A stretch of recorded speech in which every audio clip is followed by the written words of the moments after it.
Hello friends, welcome back to my YouTube channel. ಇವತ್ತು ಗೋರಿಕಾಯಿ ಪಲ್ಯ ಮಾಡ್ತಿದ್ದೀನಿ. ಅದಕ್ಕೆ ಗೋರಿಕಾಯಿ, ಈರುಳ್ಳಿ, ಟೊಮೆಟೊ ರುಬ್ಬೋದಕ್ಕೆ ಸಾಂಬಾರು ಪೌಡ್ರು, ಕಾಯಿ ತುರಿ ಮತ್ತು ಮೆಣಸಿನ್ಕಾಯಿ ಎಲ್ಲ ತೊಗೊತಿದ್ದೀನಿ. ರುಬ್ಬೋದಕ್ಕೆ ಹಾಕ್ಕೋಬೇಕು. ಇದನ್ನು ಫಸ್ಟು ಎಲ್ಲ ಪ್ರಿಪೇರ್ ಮಾಡ್ಕೊತಿದ್ದೀನಿ. ಸಾಂಬಾರು ಪುಡಿ ಇದು ಅಂದರೆ ಧನಿಯಾ ಪುಡಿ ಅಂತಾರಲ್ಲ ಅದು. ಇವಾಗ ಕುಕ್ಕರ್ಗೆ 1-2 ಸ್ಪೂನಷ್ಟು ಆಯಿಲ್ ಹಾಕ್ಕೊತೀನಿ. ತುಂಬ ಏನು ಆಯಿಲ್ ಹಾಕೋ ಅವಶ್ಯಕತೆ ಇರಲ್ಲ.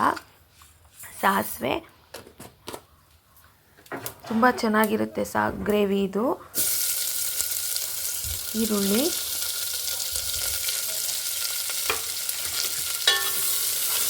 ತಳ ಹೊತ್ತಿದಂಗೆ ಕೈ ಆಡಬೇಕು. ಚಪಾತಿಗೆ, ಪೂರಿಗೆ ತುಂಬ ಚೆನ್ನಾಗಿರುತ್ತೆ ಕಾಂಬಿನೇಷನ್ನು. ತುಂಬ ನೀವು ಮಾಡಿ ನೋಡಿ, ತುಂಬ ರುಚಿಯಾಗೂ ಇರುತ್ತೆ. ನೆಕ್ಸ್ಟ್ ಗೋರಿಕಾಯಿನೂ ಹಾಕ್ಕೊಂಡು ಎಲ್ಲ ಚೆನ್ನಾಗಿ ಫ್ರೈ ಮಾಡಬೇಕು.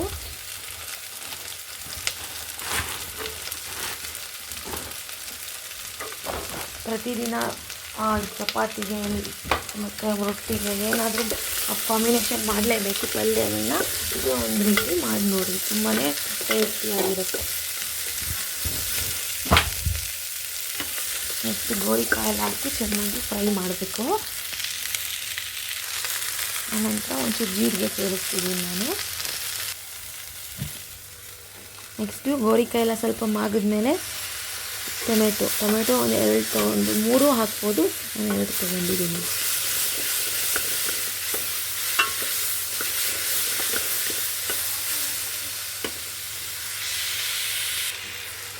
ನೆಕ್ಸ್ಟು ರುಬ್ಬಿರೋ ಅಂಥ ಮಸಾಲೆನ ಈ ಗೋರಿಕಾಯಿ ಒಳಗಡೆ ಸೇರಿಸ್ಬೇಕು.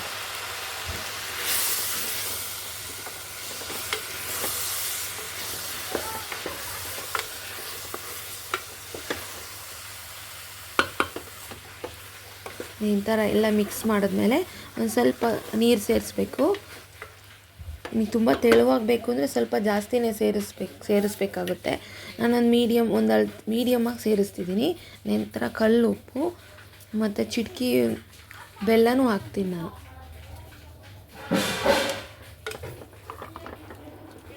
ನಾನು. ಈ ಒಂದು ಹದಕ್ಕೆ ಸ್ವಲ್ಪ ನೀರು ಹಾಕ್ಕೊಂಡಿದ್ದೀನಿ, ಗ್ರೇವಿ ಥರ ಕನ್ಸಿಸ್ಟೆನ್ಸಿ ಬರಲಿ ಅಂತ. ನಿಮಗೆ ಗಟ್ಟಿಗೆ ಬೇಕು ಅಂದರೆ ಸ್ವಲ್ಪ ನೀರು ಜಾಸ್ತಿ ಸೇರ್ಸೋಕೆ ಹೋಗಬೇಡಿ. ಇದು ಒಂದು ವಿಷಲ್ಗೆ ಚೆನ್ನಾಗಿ ಬೆಂದಿರುತ್ತೆ.